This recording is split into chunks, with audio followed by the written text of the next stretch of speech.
Ziad Majed, je suis prof à l'Université américaine de Paris.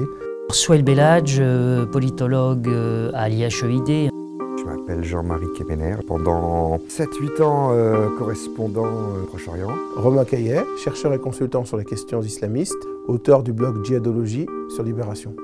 Je m'appelle Nadim Mouri, directeur à Human Rights Watch. Je suis Bernard Ourcade, géographe. J'ai travaillé en Iran depuis 1970. Je suis Stéphane Lacroix, professeur à Sciences Po et chercheur au CERI. Je suis journaliste, j'ai passé une vingtaine d'années au Proche-Orient.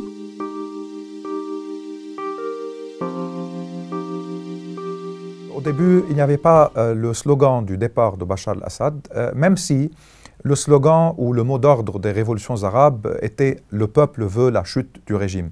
Ce fut le cas en Tunisie, puis en Égypte, puis en Libye. C'était le cas aussi au Yémen. Au Bahreïn, il y a eu un soulèvement populaire, mais il avait demandé plus de réformes que la chute du régime. En Syrie, la question était au début les réformes, mais la plupart des activistes et la plupart des manifestants avaient en tête déjà le slogan des révolutions arabes, c'est-à-dire la chute du régime. Et le sit-in en solidarité avec les Libyens qui a eu lieu en février 2011 a été réprimé. Il y a eu des arrestations, une violence. Certains ont été torturés après leurs arrestations. Donc ça montrait que les choses allaient bouger, mais personne ne s'attendait à l'ampleur de la révolution syrienne, peut-être pas même à la férocité de la répression. Ils ont une manière de faire, et ils ont, je dirais, une manière de faire FAIRE, mais une manière de faire FER, qui en gros privilégie dans un premier temps la répression, la coercition et la répression. Il faut savoir que la société syrienne a résisté pendant très longtemps, soit parfois directement, par des manifestations, par des sit-ins, par des communiqués d'intellectuels, par des positions que certains partis politiques, même s'ils étaient considérés comme des partis illégaux par le régime, vu qu'il a imposé à partir de 1963 un état d'urgence dans le pays. Il y a eu une résistance et il y a eu des milliers, des dizaines de milliers de prisonniers politiques, il y a eu des exilés.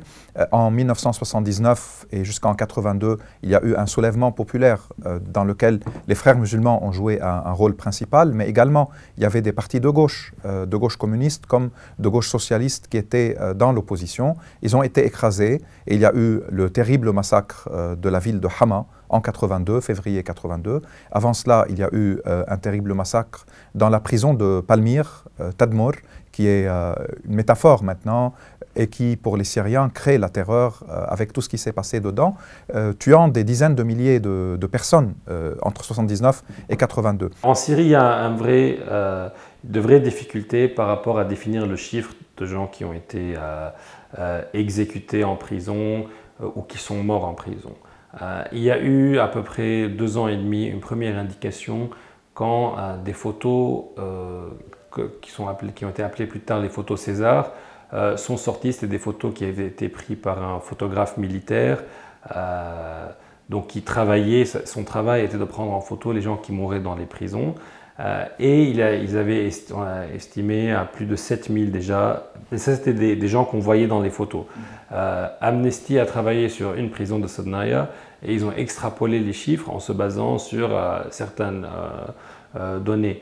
On ne peut pas aujourd'hui le dire d'une manière certaine, le nombre de gens qui ont été exécutés en prison ou qui sont morts en prison suite à des mauvais traitements.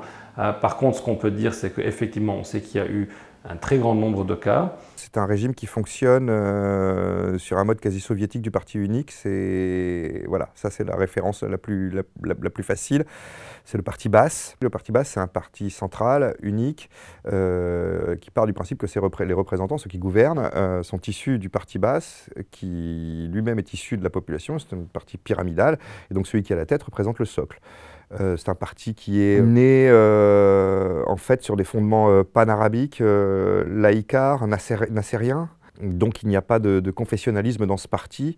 En revanche, il y a évidemment une mainmise extrême et complète de la population, avec ce que ça comporte de prévarication, de corruption, de maîtrise de la population, de la police, des forces militaires, etc. etc., etc.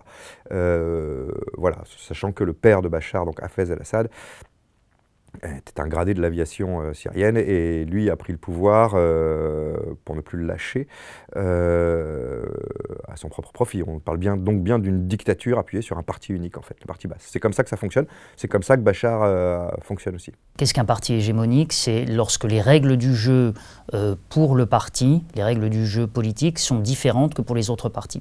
Donc le parti Baas syrien a une prééminence en Syrie, non pas parce qu'il est naturellement le plus fort, mais parce que les règles du jeu sont différentes pour lui. Bachar vient d'une minorité, la minorité alawite. Bachar a récupéré le pouvoir là-dessus, toujours sur cette minorité-là. Bon, pour ce faire, et ça devient important pour la guerre, c'est qu'il a dû ménager les minorités et les majorités. Il a épousé une sunnite, par exemple. Sa femme Asma est une sunnite de la grande bourgeoisie de Homs, grande ville sunnite, la capitale économique sunnite en fait. Le premier pilier sur lequel s'appuie Bachar, c'est ça. C'est un pilier de composition confessionnelle. Il y a une dimension communautaire au pouvoir syrien. Cette dimension communautaire n'est pas absolument prééminente et structurante de l'ensemble du système. D'autres éléments viennent en ligne de compte et elles tiennent à des solidarités ou à une cohésion qui est par rapport à l'appartenance à une région, ou corporatiste, familiale, etc. Donc l'aspect confessionnel religieux, appartenance à une religion, à une secte ou à une ethnie bien spécifique, n'est pas absolument structurant dans le système, mais c'est une dimension non négligeable. Or, en Syrie, vous avez une société qui est mosaïque, qui est composite, avec de plusieurs groupes ethno-religieux, des Kurdes, des Ismaéliens, des Druzes, des Alaouites, évidemment, qui, je le dis au passage, est la plus importante des minorités, donc environ 10% de la population. Et vous avez une écrasante majorité sunnite, qui est de l'ordre, bon, les chiffres varient, mais c'est autour de entre 70 et 75%. Mais vous avez aussi des populations chiites, etc., circassiennes, turkmènes, que sais-je encore. On est d'accord, on parle d'un dictateur, donc je ne suis pas soupçonnable d'avoir la moindre tendresse pour ce garçon, mais son père avait un sacré charisme, c'était un putain de bonhomme. C'était un type d'une intelligence, d'une dureté, d'une froideur et d'un charisme énorme. Hafez el-Assad, c'est ça. Bachar el-Assad, c'est le type qui va s'excuser de demander pardon quand on le bouscule, quoi. Il est d'une timidité quasi maladive, ça frise l'autisme social. Son père était un guerrier dans l'âme. Bachar, je ne suis pas sûr qu'il sache se servir d'un fusil, je suis même certain du contraire, ou très mal. Mais Bachar va devoir se mettre dans un costume qui est beaucoup trop grand pour lui. Il ne sait pas faire. Pour ce, il va s'appuyer au début, sur l'entourage du père. Et au fur et à mesure, comme quoi le costume commence à lui aller, il va virer le cercle paternel pour y mettre le sien, notamment familial, très notamment familial, et tenir la Syrie comme ça. Voilà. C'est comme ça que la transition, l'héritage a été passé. De manière générale, Bachar el-Assad a placé son action politique dans le sillage de celle de son père. Globalement, l'armée, le renseignement et le parti Baas sont restés les trois piliers du système. Bachar el-Assad, à l'instar de son père, a réussi à se placer comme principal arbitre des querelles ou des tensions ou des disputes qui pouvaient exister à l'intérieur même de l'appareil d'État et donc et principalement de ces trois institutions que j'ai citées. Il y a une phase de libéralisation économique réelle, oui, politique beaucoup moins réelle, disons plus relative. C'est ce qui fait un petit peu la différence entre la présidence d'Hafez el-Assad le père et la présidence de Bachar. Alors cette libéralisation économique a consisté en gros à ouvrir à la concurrence et au marché, enfin principalement syrien, à l'entreprise privée, certains secteurs de l'économie, notamment le transport, mais bien d'autres secteurs également. Et ça a eu effectivement un impact. Sous la pression de quelques-uns de ses amis, de ce fameux cercle qu'il s'est constitué, il va ouvrir la Syrie. Il va y avoir des choses vraiment passionnantes, des cafés littéraires qui vont s'ouvrir, des cafés littéraires où on va parler politique, où on va... ça va ressembler beaucoup alors, toute proportion gardée bien entendu, mais à la période des Lumières en France. Parce que ça va durer pas très longtemps, alors que la période des Lumières en France dure heureusement un peu plus longtemps. Mais les idées s'échangent, notamment des idées économiques. C'est sur le plan économique qu'il va essayer de rouvrir un peu. Parce qu'évidemment, parti unique, hein, ça veut dire que l'État maîtrise tout. Et là, sous la pression de son cousin, donc, qui veut plus de libéralisme. Alors, le cousin veut plus de libéralisme pour se le mettre dans la poche, on est tous d'accord. Mais quand même, il va essayer d'ouvrir ça. Sur le plan des idées, il y a des journaux qui se créent, et notamment par l'un de ses amis, mais vraiment un très très proche, qui vont être vus comme des journaux d'opposition. Entendons-nous bien, c'est comme si Libé était vu comme un journal d'opposition au pouvoir de gauche. Non, c'est pas Le Figaro a un pouvoir de droite. C'est pas des journaux d'opposition. C'était pas un journal d'opposition. Mais voilà, il y a une bonne centaine d'initiatives qui font ça, puis ça bouillonne. On a le printemps arabe qui est passé par là, le Liban bouillonne, la Syrie bouillonne, et tout ça va entraîner un certain nombre de choses, et notamment des demandes qui vont devenir des demandes politiques, d'ouvrir notamment le Parlement à autre chose que le parti basse, d'essayer de déverrouiller la société. En fait, le mouvement de la société civile lancé par Bachar el-Assad à ce moment-là, son jeu va être essayer de déverrouiller la société syrienne. En fait, de faire le deuil d'Hafez el-Assad et de sa dictature. Quelques signes comme ça idiots, mais Bachar refuse qu'il soit en photo partout dans la rue, comme c'était le cas d'Hafez.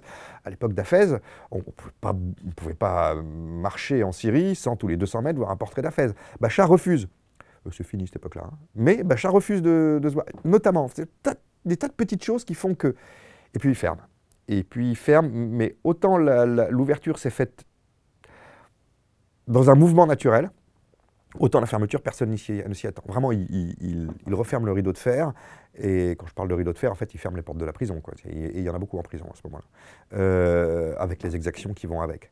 Et c'est une surprise, parce que les Occidentaux, notamment, voilà un couple jeune, élevé en Angleterre, lui, Bachar, il le fait quasiment jamais, mais il est tout à fait capable de parler le français. Il ne le parle pas très bien, mais il a été élevé en français, il a été à l'école en français.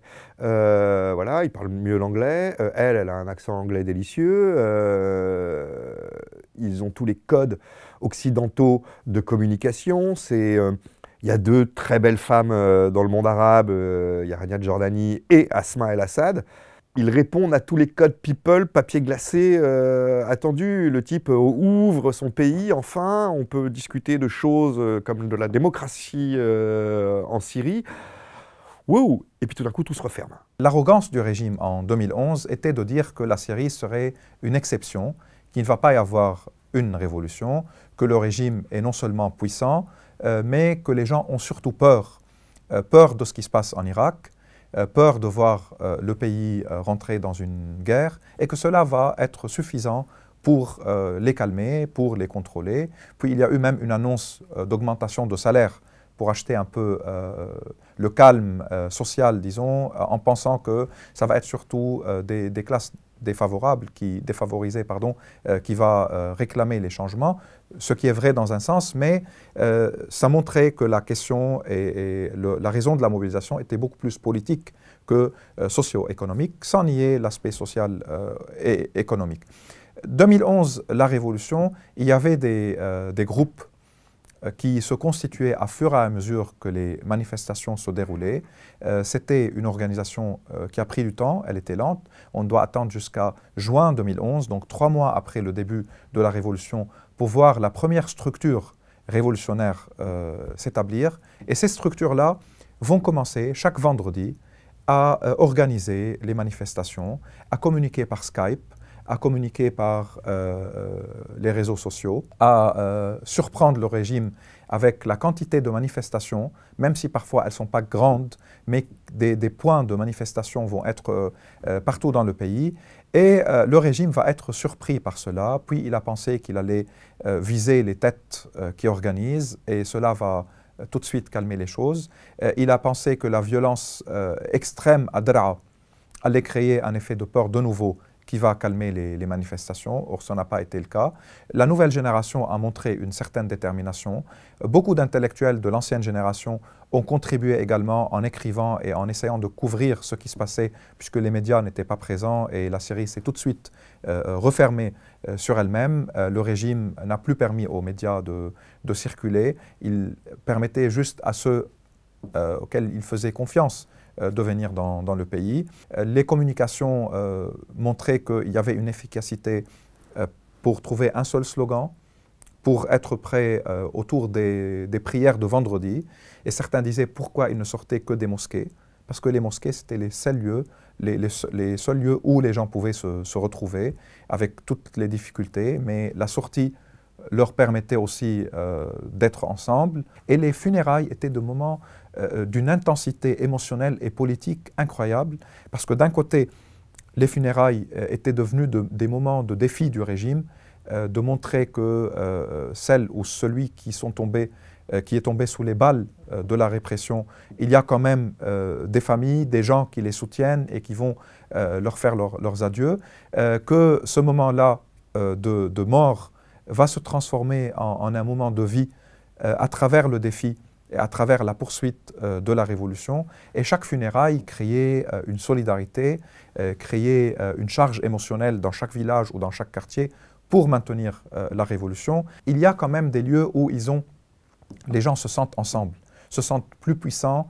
et moins isolés, donc moins fragiles dans un sens. Ils sortaient des mosquées et les comités montraient à travers les réseaux sociaux qu'ils pouvaient faire une couverture alternative, d'où la naissance des journalistes citoyens également qui ont fait un excellent travail en Syrie. Les services de renseignement n'ont pas su gérer tout de suite ce mouvement-là, ni connaître tous ces acteurs. Le régime a tout de suite essayé de couper les liens, de trouver comment cette nouvelle organisation se faisait pour essayer de la contenir. Et finalement, quand il a compris que cela ne marche pas comme à l'ancienne, le travail classique des services, c'est l'armée qui va prendre le dessus des services et il va envoyer ses chars pour occuper, littéralement, physiquement, pour occuper toutes les places publiques des villes, pour que le mouvement soit isolé dans la campagne ou dans des petites villes. Damas, par exemple, les deux grandes places, la place des Umayyads et la place des Abbassides, va être occupée par les chars. Homs va être occupée par les chars. Il y aura juste quelques quartiers où les manifestations vont être toujours possibles. La militarisation va commencer à partir de juillet-août 2011 et elle va être une réalité à partir de septembre, parce qu'il va y avoir des déserteurs, des soldats et des officiers qui vont quitter l'armée et qui vont refuser de tirer sur les manifestants, et puis qui vont constituer le noyau de ce qui va devenir plus tard l'armée syrienne libre, et des volontaires qui vont prendre des armes également en disant que c'est pour la protection des manifestations. Et cela va continuer en parallèle, une révolution pacifique avec une militarisation mais défensive, jusqu'à juillet 2012 où c'est le tournant. Été 2012, la militarisation va prendre le dessus et tout ce qui était manifestation, sit-in va disparaître. Puis 2013, l'été est un autre tournant avec le massacre chimique de la Ghouta de Damas, 21 août 2013.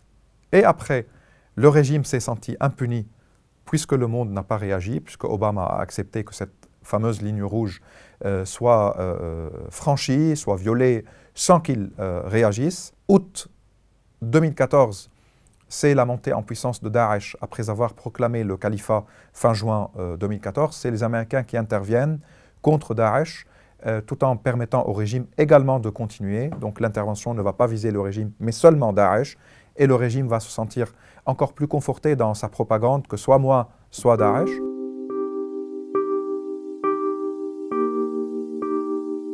Dès le début, les djihadistes ont soutenu les révolutions arabes parce qu'ils estimaient que même si ça ne donnait pas naissance à des régimes islamistes, la fin des régimes laïques autoritaires, anti-islamistes, allait leur permettre, entre guillemets, de respirer, d'avoir une possibilité d'entrer dans l'espace public, in fine de recruter. En d'autres termes, une démocratie européenne, dans un contexte musulman, leur permettait d'avoir une meilleure activité politique que des régimes laïques autoritaires. Donc dès le début, les djihadistes ont soutenu la révolution syrienne. Ça ne veut pas dire qu'ils étaient au premier rang et ça ne veut pas dire qu'ils étaient la force principale. Leur présence était très marginale. Puis il y a eu la phase de militarisation. Et dans la phase de militarisation, il y a eu clairement deux groupes qui étaient clairement djihadistes. C'était le premier, c'était Katibat al-Ansar. Le deuxième groupe, c'est Jabhat al-Nusra, donc un groupe qui, dès début 2012, revendique un certain nombre d'attentats et un discours clairement djihadiste, contrairement à Katibat al-Ansar, qui se servait un peu de la couverture de l'ASL. Le basculement et la montée en puissance des groupes djihadistes, c'est le début de la bataille d'Alep. Les groupes rebelles vont pouvoir prendre les frontières du nord de la Syrie. Donc à partir de juillet 2012, tous les djihadistes étrangers vont pouvoir entrer sur le territoire syrien. Ils vont choisir en majorité de rejoindre Jabhat al-Nusra. À Alep, les combats sont très durs. Les rebelles reculent systématiquement. Il n'y a qu'un seul groupe qui ne recule pas, c'est Jabhat al-Nusra. Parce que c'était le seul groupe qui avait des kamikazes en nombre quasiment illimité. Mine de rien, une attaque kamikaze, c'est dur à repousser. C'était le seul groupe dont une partie des combattants voulaient carrément mourir et aller volontiers en première ligne. Donc, ce qui explique que... Et puis aussi, ils avaient une bonne qualité au niveau de combattants, au niveau de... ils avaient des gens qui étaient des pros de la guerre, puisque c'est un peu la fonction même des djihadistes. Donc, c'était le meilleur groupe pour toutes ces raisons. Donc, très logiquement, il a pris une place considérable, une place qui était plus importante que ses effectifs. Bachar al-Assad a favorisé la montée de certains groupes islamistes au sein de la révolution syrienne, oui. Mais dire cela seulement n'est pas suffisant parce qu'il devient trop simpliste et il n'est pas vrai que cela explique totalement la montée des islamistes dans la révolution syrienne et puis l'arrivée des djihadistes. Et je pense qu'il faut commencer par distinguer entre islamistes et djihadistes. Un djihadiste est un acteur qui a décidé d'adopter le djihad, le djihad, c'est-à-dire la guerre sainte ou le combat saint, pour différentes raisons, mais il n'est pas concerné, en faisant ce djihad-là, par la temporalité d'une cause et par son aspect territorial. Il peut se battre en Irak, en Syrie, au Mali, il était avant en Afghanistan, il peut passer par n'importe quel territoire où il considère qu'il y a une légitimité d'un certain djihad selon le prétexte qui est donné. Et il n'est pas concerné non plus par la temporalité d'une cause, donc par l'aspect politique de cette temporalité-là, par exemple un combat contre Bachar al-Assad pour des raisons spécifiques. Non, il est dans cette logique d'un djihad qui échappe au moment, qui échappe à un territoire, à une nationalité, qui est dans une mondialisation d'un djihad. Les islamistes syriens, c'est-à-dire frères musulmans, certains courants salafistes, certains pieux, qui ne sont pas nécessairement idéologiques dans leur approche ou dans leur relation avec l'islam, mais qui considèrent l'islam comme une force de mobilisation, comme un projet culturel, parfois politique même. Les islamistes syriens n'ont jamais été concernés par des luttes au-delà du territoire syrien. Ils ont toujours été ancrés dans ce territoire-là. Ils parlent de Bachar al-Assad. Ils disent qu'après la révolution, après la chute du régime, ils vont essayer d'amener un projet politique. Certains acceptent que cela soit à travers les urnes, d'autres probablement ne l'acceptent pas, ils veulent l'imposer. Ça, c'est un débat qui va avoir lieu en Syrie de toute façon. Si jamais ce régime-là tombe, il y a des Syriens et des Syriennes qui sont farouchement opposés à ce projet, même s'ils sont encore plus opposés à Bachar al-Assad. Bachar al-Assad a, dès le début, à partir de juin 2011, quand il a fait sa première conférence de presse publique, il a qualifié les manifestants et les opposants de microbes. Il a utilisé ce terme, la traduction est exacte, il a parlé de microbes, il a parlé de virus, il a parlé de voyous et il a parlé d'infiltrés, d'agents de l'étranger. Puis il a commencé à parler de salafistes et de terroristes.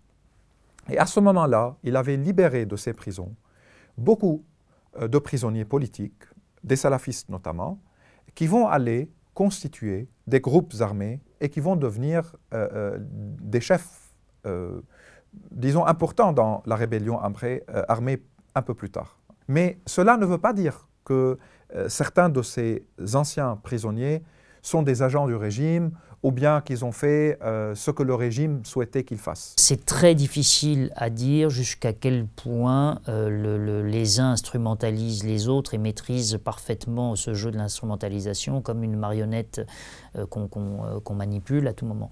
Et donc, la manière dont les chefs de renseignement de l'époque et l'armée ont géré justement cette menace et ce soulèvement islamiste, avec notamment des tentatives évidemment de manipulation et de division à l'intérieur justement de ces groupes islamistes, nous fait dire que très probablement ils ont employé la même tactique pour contrer le soulèvement populaire.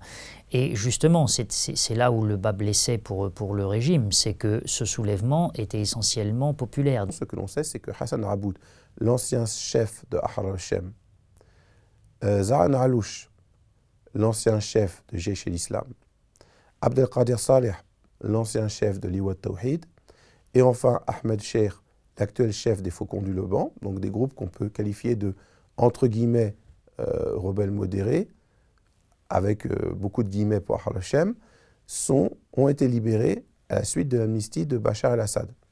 Ce sont clairement des militants islamistes, mais en même temps, ce ne sont pas des gens qui ont un parcours djihadiste, dans le sens adhésion au courant djihadiste global, dont la principale expression était, avant la révolution syrienne, Al-Qaïda, et aujourd'hui Al-Qaïda et l'État islamique. En revanche, il y a un certain nombre de militants djihadistes qui avaient fait le djihad en Irak, qui n'étaient pas des personnalités très connues, mais des petites mains du djihad, qui vont être libérés, qui par la suite vont devenir des cadres syriens de l'État islamique. Bachar el-Assad n'a pas libéré de personnalités djihadistes liées à Al-Qaïda. La seule personnalité dont on a évoqué l'éventuelle libération, c'est Abu Mus'ab al-Suri. Et jusqu'à présent, il n'y a pas de preuve qu'il ait été libéré. Même plus que ça, il y a environ un an, Jabhat al-Nusra négociait avec le régime et pour un échange de prisonniers. Et dans la liste de Jabhat al-Nusra, il y avait Abu Mus'ab al-Suri, ce qui indique qu'il serait toujours détenu à l'heure actuelle. Les personnalités qui étaient connues, en tout cas, ne s'étaient pas dit qu'ils allaient devenir des leaders djihadistes et ils ne sont pas devenus, ils n'ont pas formé des groupes qui se sont avérés être des groupes djihadistes. Ils ont formé des groupes qu'on peut appeler rebelles modérés avec ou sans guillemets, mais il n'y a pas de preuve jusqu'à maintenant qu'il a libéré une personnalité djihadiste.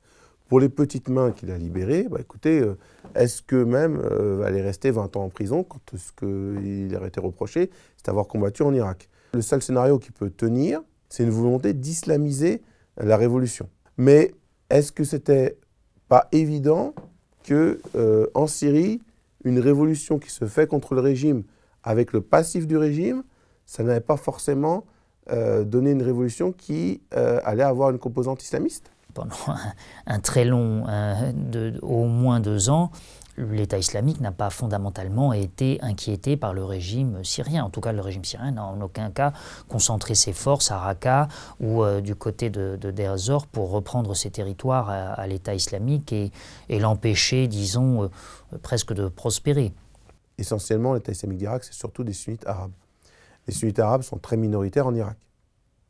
Les sunnites, dans l'absolu, représentent 40% de la population, mais si on retire les Kurdes, c'est plus grand-chose, les sunnites arabes. Ils sont incapables de faire face à la démographie chiite.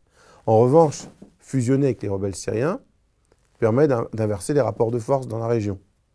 Donc, il y avait un intérêt à entrer dans la révolution syrienne, mettre la main sur un certain nombre d'armes, attirer beaucoup de combattants étrangers, et enfin, donc les armes sophistiquées prises aux rebelles modérés ou prises au régime permettaient de prendre des places fortes en Irak avec d'autres armes sophistiquées, de l'argent et ainsi de suite. C'est la dynamique des deux fronts qui a permis à l'État islamique de se développer comme ça.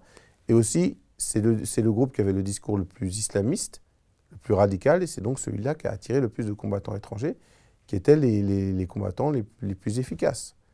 Et puis il faut dire aussi la désorganisation des rebelles syriens, leur manque de compétences, ce qui fait que quand il y a une guerre qui a été déclenchée, c'était assez simple de savoir quelle est l'issue entre les rebelles modérés et l'État islamique s'il n'y avait pas de soutien aérien occidental. Avant 2014, les groupes sont un peu mélangés. Donc janvier 2014, ça va permettre à l'État islamique de se structurer un territoire cohérent, clair. c'est-à-dire la guerre avec les rebelles modérés, vont lui permettre de prendre totalement en main les zones prises. Une des forces de l'État islamique, c'est qu'ils avaient une expérience de la gestion de territoire. Et donc, ils ont permis quand même à la population d'avoir une certaine sécurité dans les territoires qu'ils contrôlaient. Et quelque part, donc, les gens des campagnes sont parfois des gens assez simples. Ce qu'ils veulent, c'est du pain, de la sécurité, que ce soit Bachar el-Assad qui gouverne ou Daesh. Bon, au fond, peu importe, ce qui importe pour eux, c'est d'avoir du pain, de ne pas se faire enlever et qu'il y ait une certaine sécurité. Donc, par rapport aux rebelles syriens, l'État islamique avait une meilleure expérience de gestion de territoire. Mais ce qui a changé quand même les choses, après, c'est les bombardements de la coalition qui fait que bon, c'était plus si sécurisant de vivre sur le territoire. Parce que quelqu'un qui est déjà musulman conservateur, finalement, le mode de vie imposé dans l'État islamique, bon, ils ne pouvaient pas fumer, mais ils fumaient chez eux. Mais je veux dire que, par exemple, le mode de vie n'était pas insupportable. Pour eux, la finalité n'était pas la chute de Bachar, la finalité était de consolider leur État et que ce soit combattre Bachar el-Assad ou combattre les Occidentaux, ils savaient bien qu'une chute du régime de Bachar el-Assad créerait automatiquement une guerre de l'Occident contre les djihadistes. À partir de là, leur objectif, ce n'était pas tant de faire tomber le régime à tout prix, mais de consolider leur État. C'est la raison pourquoi ils ne sont pas du tout intervenus à Homs. Ils auraient pu envoyer leurs meilleurs hommes pour empêcher la chute de Homs. Ils avaient une autre stratégie qui était de se consolider dans l'avenir. C'est plutôt tout a changé. En janvier 2014, le discours des rebelles, l'État islamique ne combat pas Bachar, c'était un peu une réalité dans le sens où ils ne combattaient pas que Bachar et sa priorité n'était pas de faire tomber Bachar. Aujourd'hui, l'État islamique sont les seuls à combattre Bachar el-Assad, puisque les rebelles sont dans une logique de négociation avec le régime maintenant. Et du coup, on a deux prophéties autoréalisatrices dans le camp de Bachar el-Assad et dans le camp de l'État islamique. Bachar el-Assad a eu comme discours « Je combats les djihadistes ». Bientôt, il ne combattra plus que les djihadistes, puisque la plupart des rebelles vont peut-être rejoindre le processus d'Astana, et que je pense qu'aujourd'hui, les seuls qui vont combattre les rebelles modérés dans le camp de Bachar el-Assad sont des milices qui veulent un peu gratter du terrain pour avoir plus de pouvoir dans le cadre d'une Syrie éclatée. Mais sinon, avec le processus d'Astana, si Poutine réussit à intégrer Ahrar al-Shem et Jaish-e-Islam, il n'y aura plus de rebelles modérés ou de rebelles modérés entre guillemets qui vont combattre le régime, uniquement les djihadistes.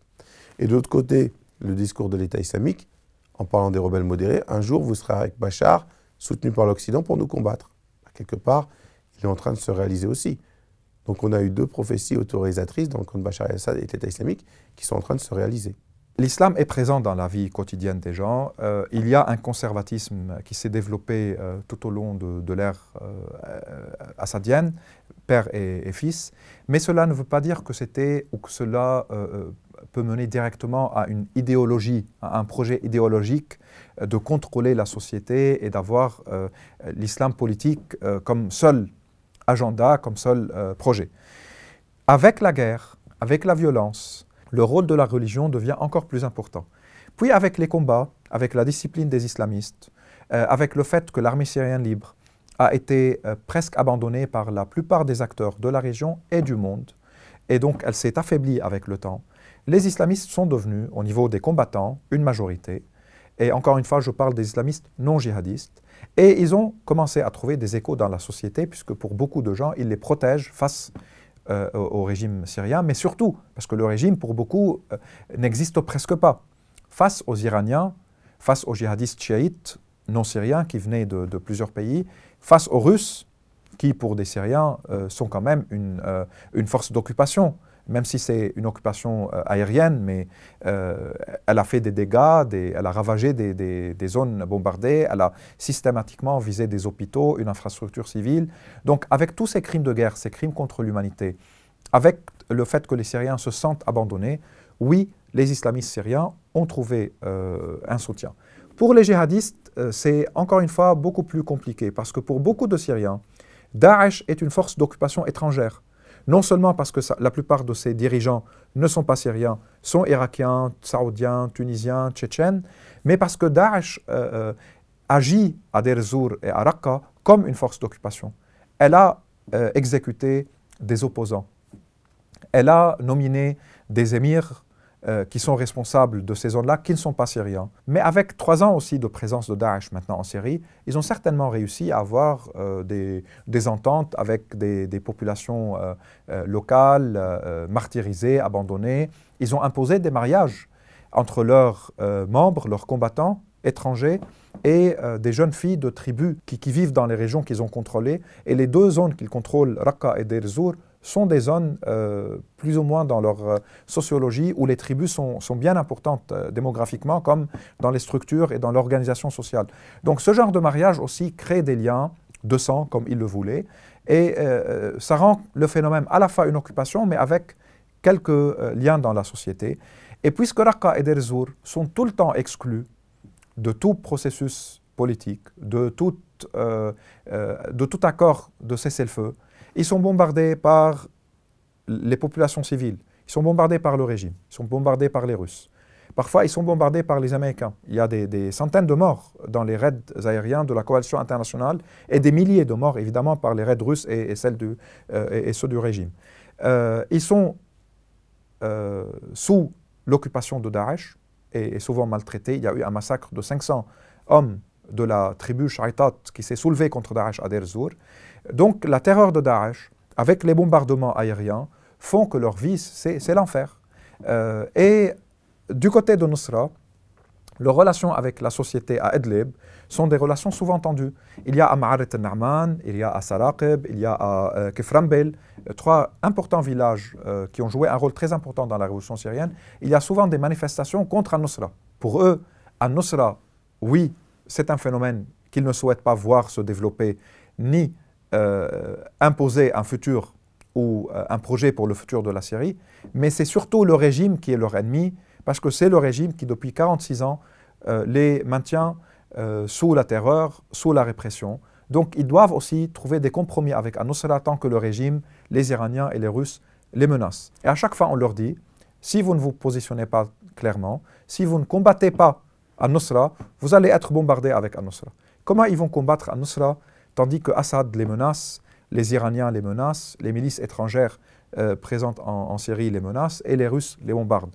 Donc il n'y a pas de logique pour qu'ils aient encore un front de plus pour se sacrifier, bien que le monde ne change pas pour eux la racine du mal qui se trouve à Damas et qui, à cause de tous les massacres commis en Syrie, a permis à des phénomènes comme Daesh et Al-Nusra d'émerger.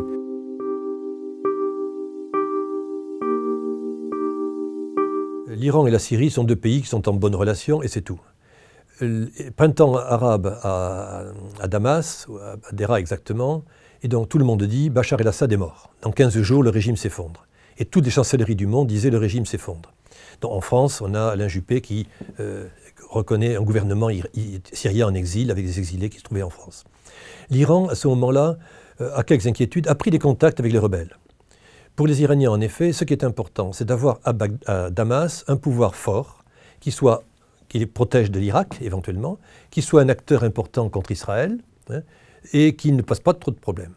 Et qui en plus permettent les pèlerinages à Damas. Donc il faut garder les intérêts économiques aussi, mais qui sont secondaires par rapport à la masse de l'Iran. Donc des relations de bon voisinage tranquilles. Mais à partir du moment où tout le monde constate que le régime de Bachar va tomber, et c'est une question de semaines ou de jours, tout le monde y va, tout le monde va à la soupe. D'abord, les rebelles, les pays occidentaux, les Européens, les Français notamment, disent voilà, le nouveau gouvernement irait. Mais immédiatement, en Arabie Saoudite, dans les monarchies pétrolières, qui sont l'autre grande puissance émergente de la région, ils ont dit mais le pouvoir à Damas, qui est un pouvoir anti-saoudien, anti-monarchie du Golfe, le pouvoir est à prendre pour pas cher, puisque le pouvoir s'effondre. Donc immédiatement, les monarchies pétrolières ont soutenu tous les mouvements djihadistes qui étaient destinés à prendre le pouvoir à Damas contre les quelques démocrates qui n'étaient pas armés fortement, et contre l'Iran. À l'automne 2011, l'Arabie Saoudite se décide à soutenir l'opposition syrienne, dans le but donc d'affaiblir un régime allié de l'Iran. Là encore, je dis, elle ne le fait pas par amour de la révolution, mais elle le fait parce qu'elle considère que c'est une opportunité unique de priver l'Iran de son principal allié dans le monde arabe. Quand l'AKP est arrivé au pouvoir en 2002, il a pu bénéficier d'un apaisement dans les relations turques-syriennes. De cet apaisement, il va faire un véritable rapprochement. Un rapprochement avec 3 dimensions. Une dimension économique.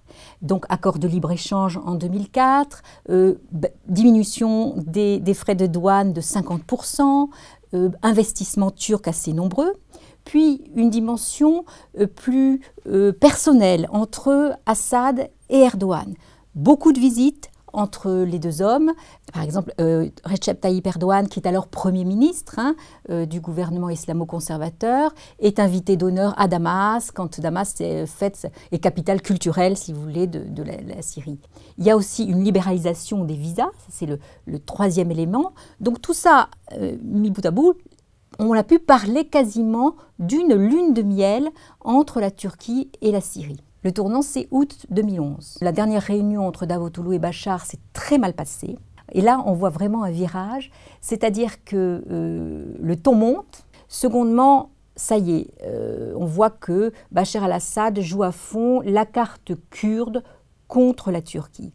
C'est-à-dire qu'il laisse au fond les Kurdes du parti de l'Union démocratique du PID, il leur laisse une certaine liberté, il a autorisé les leaders du PID à revenir en Syrie et il leur laisse peu à peu se constituer une zone au nord de la Syrie. Avec cette idée aussi que, au fond, il y a une certaine assurance de la part d'Ankara de pouvoir jouer un rôle, de pouvoir asseoir son pouvoir régional et que, au fond, Damas est un frein pour asseoir ce pouvoir régional, que Ankara, c'est-à-dire Erdogan, ne pourra plus jouer un rôle de médiateur dans le conflit israélo-arabe à cause de ce qui se passe en Syrie, et qu'au fond, Assad est fragile.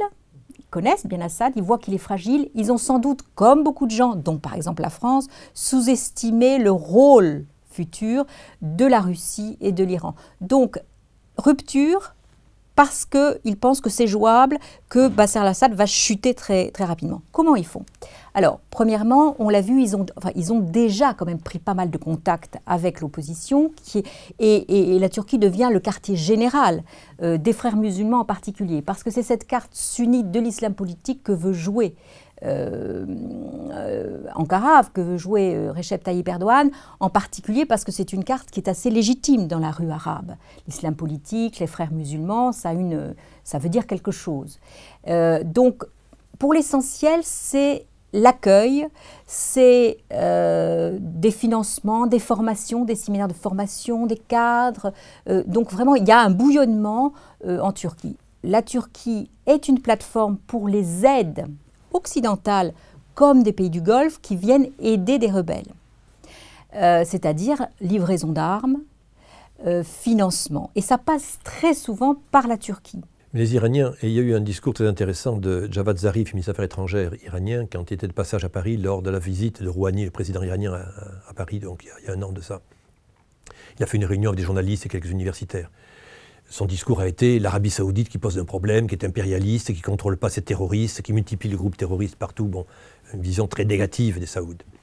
Et sur Bachar el-Assad, en disant, écoutez, Bachar el-Assad, est-ce qu'il y a quelqu'un d'autre capable de prendre le pouvoir à Damas, de contrôler un petit peu le territoire, qui est reconnu à l'ONU, c'est le gouvernement légal reconnu par tout le monde dans le monde.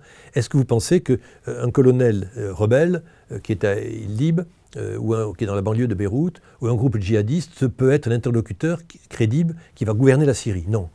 Il y a, alors il ne disait pas, mais 100 fois hélas, que M. Bachar el-Assad qui est là. Donc, il n'a pas d'avenir, et c'est clair, il disait très clairement, ce monsieur n'a pas d'avenir politique. Hein, parce il n'a pas été capable de contrôler son pays. Il a fait 300 000 morts, c'est pas possible. Il a mis la moitié des Syriens à la porte. Non, il est incompétent. Mais aujourd'hui, il n'y a pas le choix. C'est le seul. Donc il faut passer par lui, non pas pour le garder, mais pas pour le mettre à table et lui dire, Monsieur Bachar el-Assad, vous devez accepter le cessez-le-feu, vous devez accepter la paix, vous devez accepter une nouvelle constitution et des élections et accepter qu'il y a d'autres pouvoirs que le vôtre, de partager le pouvoir. C'est-à-dire la mort du système de Bachar el-Assad. Alors qu'il aille ensuite en exil en Guatemala, c'est son problème personnel, mais ce n'est pas important. Ce qui compte pour Téhéran, c'est d'avoir là un pouvoir fort, qu'ils soient chrétiens ou juifs. Quelqu'un, en plaisantant, m'a dit qu'il y a à Damas des juifs, des chrétiens, des zoroastriens ou des bantous. On s'en fiche complètement. On veut à Damas un pouvoir fort qui, même s'il n'est pas très ami de l'Iran, soit honnête vis-à-vis de nous. Notre priorité, ce n'est pas le Hezbollah, ce n'est pas la lutte contre Israël, c'est aussi la défense de l'intérêt national.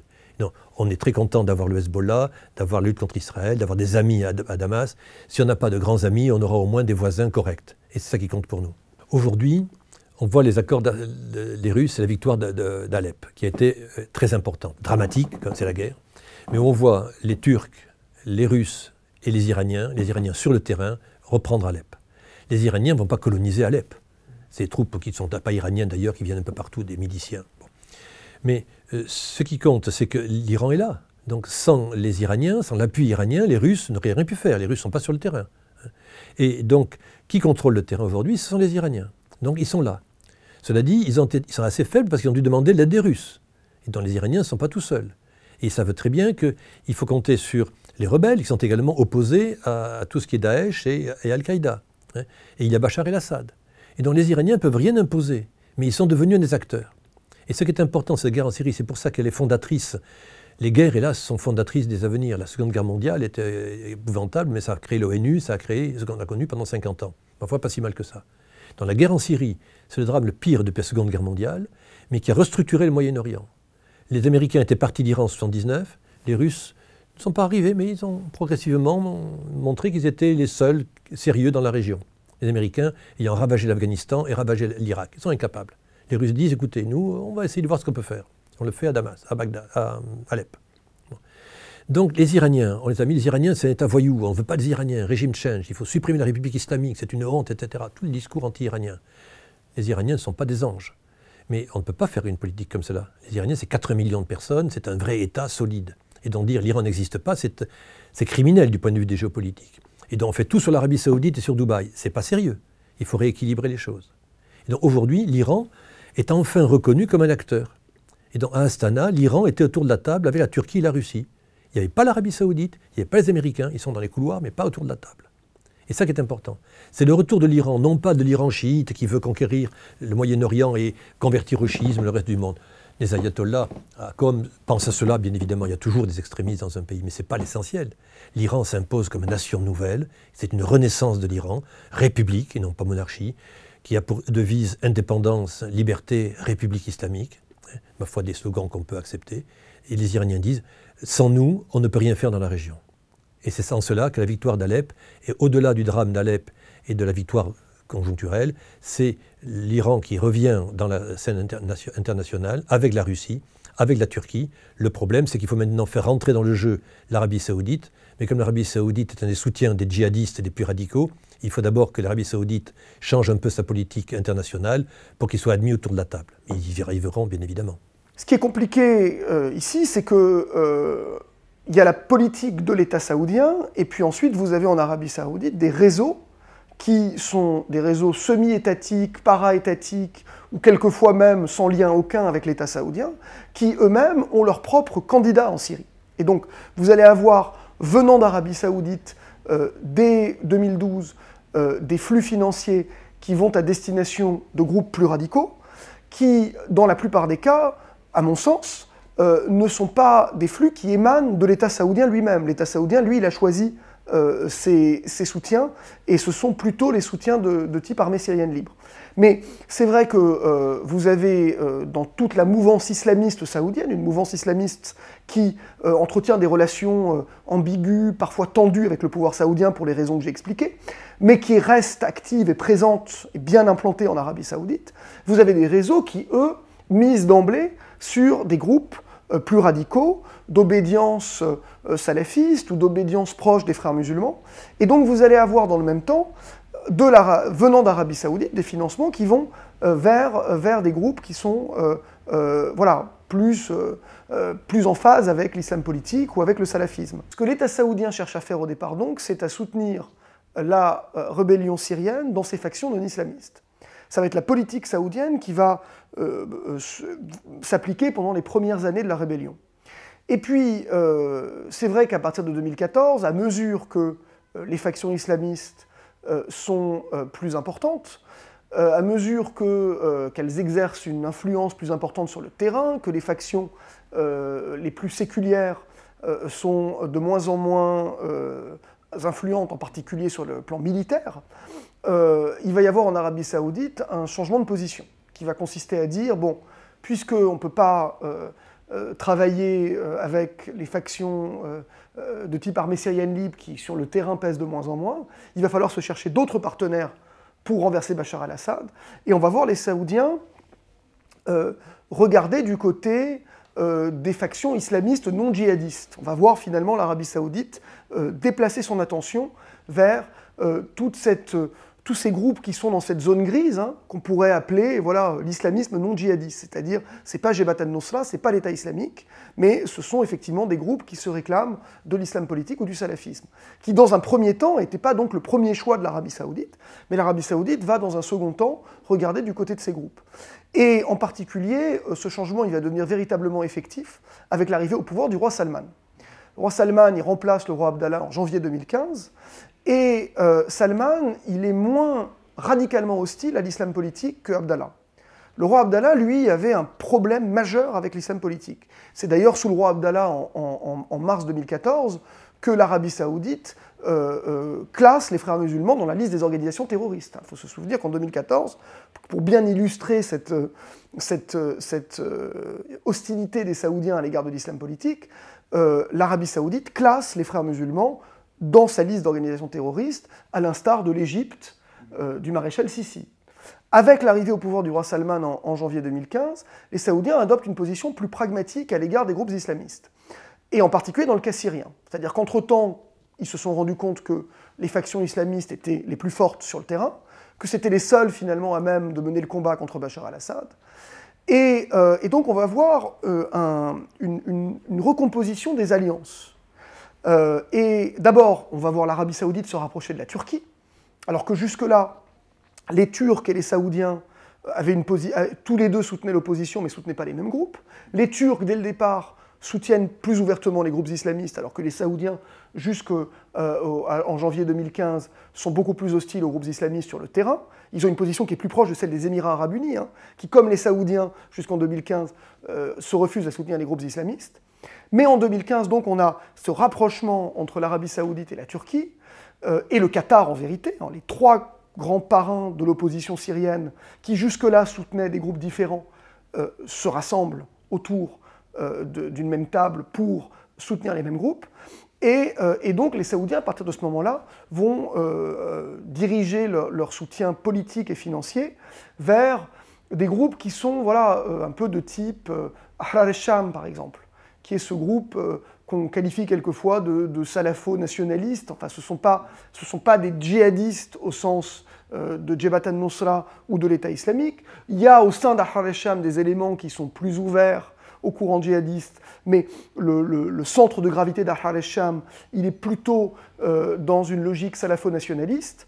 Donc ce sont des gens en particulier, ce que ça veut dire salafo-nationalistes, sont des gens qui disent qu'ils se battent pour la Syrie et qui n'ont pas de projet global. Hein. C'est ça qui intéresse les Saoudiens, c'est que ce soit des acteurs qui ne s'inscrivent pas dans un projet djihadiste global. C'est le cas de l'essentiel des membres d'Ahrar al-Sham. Et donc on va voir voilà, la Turquie, le Qatar et l'Arabie Saoudite, à partir de 2015, converger pour soutenir des groupes de ce type-là. Et ça va être la politique qui va être menée tout au long de l'année 2015 et toute une partie de l'année 2016. Alors, on a l'impression aujourd'hui que l'Arabie Saoudite est plus en retrait que par le passé. C'est-à-dire que avec les défaites militaires de l'année 2016, avec l'entrée en guerre des Russes aussi, il y a, avec le temps, un sentiment chez un certain nombre de parrains de l'opposition syrienne, dont l'Arabie Saoudite, que finalement la bataille est perdue. Alors les Saoudiens continuent à faire parvenir des financements et continuent à soutenir des groupes, mais c'est vrai qu'on a l'impression aujourd'hui qu'ils sont plus en retrait qu'ils ne l'étaient dans les années passées. Mais voilà, on a vu en tout cas leurs alliances sur le terrain se déplacer vers des groupes plus ouvertement islamistes que ce n'était le cas au début. L'Arabie Saoudite est dans une position compliquée aujourd'hui parce qu'elle a fait un certain nombre de paris ces dernières années. Elle a essayé de soutenir un certain nombre de groupes, de s'allier à un certain nombre d'États de la région. Et aujourd'hui, en fait, elle a échoué sur à peu près tous les plans. C'est-à-dire que en Syrie, elle a soutenu une opposition qui a perdu militairement. Au Liban, elle a essayé à tout prix d'empêcher la montée en puissance du Hezbollah, et c'est finalement, avec la nomination du président Aoun à la présidence libanaise, une victoire du Hezbollah, donc des ennemis de l'Arabie saoudite à l'intérieur du Liban. En Égypte, elle a essayé de se rapprocher du maréchal Sissi en finançant le régime égyptien, là encore de peur d'un retour des frères musulmans. Mais on a l'impression que le maréchal Sissi ne lui a pas très bien rendu, puisque le maréchal Sissi, sur un certain nombre de dossiers, en vérité, a pris des positions contraires à celles de l'Arabie saoudite, en particulier sur le dossier syrien. On a vu le maréchal Sissi ouvertement afficher son soutien au régime syrien. Et puis sur le Yémen, où elle est entrée en guerre, là aussi, pour combattre un mouvement qui est le mouvement Houthi, qui est perçu en Arabie saoudite comme un satellite de l'Iran, mais là aussi, elle est embourbée dans une guerre qu'elle n'arrive pas à gagner. Donc on a l'impression que l'Arabie saoudite, aujourd'hui, effectivement, sur tous les plans, elle n'est pas parvenue à réaliser ses objectifs en politique étrangère, et en particulier en politique régionale. Effectivement, aujourd'hui, les Saoudiens, ils continuent d'essayer de peser comme ils le peuvent, ils pèsent relativement peu. Alors, malgré tout, un certain nombre des groupes que les Saoudiens soutiennent étaient représentés aux négociations à Astana récemment, donc ces négociations qui se sont tenues au Kazakhstan à l'invitation de la Russie. Donc les groupes soutenus par l'Arabie saoudite étaient présents, mais il est clair qu'aujourd'hui l'Arabie saoudite se rend compte qu'elle ne détient plus la solution du conflit syrien, que d'une certaine manière, voilà, il y a d'autres acteurs qui sont entrés entre-temps, comme la Russie, et qui aujourd'hui pèsent énormément dans le conflit syrien. Alors, ce qui est intéressant, c'est que les Saoudiens ont une position beaucoup plus radicale à l'égard des Iraniens qu'ils n'en ont à l'égard des Russes.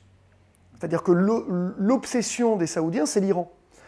Mais les Saoudiens pourraient s'entendre avec les Russes, à condition, avec cet objectif, d'une certaine manière, de briser l'alliance irano-russe. Donc on a l'Arabie saoudite qui cherche à entretenir de bonnes relations avec la Russie, donc qui en particulier a contribué à faire de la conférence d'Astana un succès relatif, parce que c'est l'Arabie saoudite qui a poussé pour que les groupes de l'opposition qu'elle soutient se rendent à Astana. Donc d'un côté, elle est prête à collaborer avec les Russes, mais évidemment ce que l'Arabie saoudite espère en retour, c'est d'éloigner la Russie de l'Iran. Puisque pour l'Arabie saoudite, cette obsession iranienne, elle reste intacte jusqu'à aujourd'hui. L'Arabie saoudite, continue de considérer l'Iran comme étant la principale menace pour elle. Et donc, ça peut vouloir dire s'entendre avec les Russes en particulier. Sur ça, les Saoudiens n'ont pas tellement de problèmes. Elle aura sûrement un rôle, dans la reconstruction et dans le partage des zones d'influence. Parce que la raison aussi pour laquelle la Turquie a rejoint la Russie, c'est qu'elle ne veut pas laisser l'Iran prendre une zone trop grande dans ces deux pays frontaliers qui sont l'Irak et la Syrie, qui sont les pays voisins. Donc la démarche, le virage à 180 degrés de la Turquie, c'est aussi ça. C'est attention de ne pas laisser la porte ouverte à une trop grande influence de l'Iran chiite, puisque la Turquie se pose, elle, comme défenseur quand même des pays sunnites. Ce qui est intéressant, c'est la grande négociation à Astana, où, sous l'égide de la Russie, de l'Iran et de la Turquie. Il y a une bonne dizaine de groupes rebelles qui sont venus, et ces groupes rebelles, s'il y a quelqu'un qui pouvait les amener à la table, c'est bien la Turquie. Et c'est là où on voit qu'on a pu critiquer énormément la Turquie d'avoir ces contacts-là, mais là, elle a un rôle de médiateur. Vous voyez, il y avait plus de confiance en la Turquie qu'en la Russie et l'Iran, qui étaient les ennemis de ces groupes rebelles. Donc, elle a gardé. Alors, il y a une recomposition, c'est un peu tôt maintenant pour savoir, mais il y a une recomposition qui était en train de se faire entre ceux qui sont prêts à négocier, ceux qui sont venus à Astana, et les autres qui refusent. Et là, les choses ne sont pas encore bien, se dessinent doucement. Et je pense que dans les semaines qui viennent, on va voir effectivement ceux qui sont prêts à négocier, ceux qui, au contraire, sont dans l'affrontement. Mais c'est vrai qu'on peut considérer que la Turquie, là, récolte un tout petit peu les fruits de sa politique ambiguë, parce qu'elle a effectivement des contacts que d'autres n'ont pas.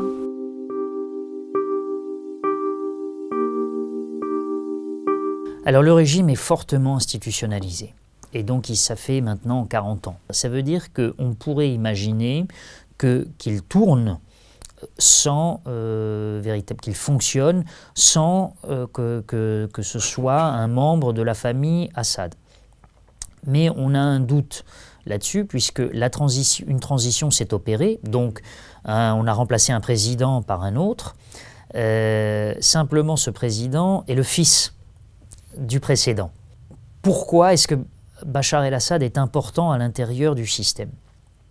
Parce qu'il est le garant de la présence alaouite à l'intérieur du pouvoir. Et il est le garant de la sécurité de la communauté alaouite de manière générale en Syrie. Il est le garant de ça. Et il est le garant de cette forme de pacte, mais qui est un pacte de non-dit au bout du compte, mais qui fonctionne de fait, qui de facto fonctionne et existe.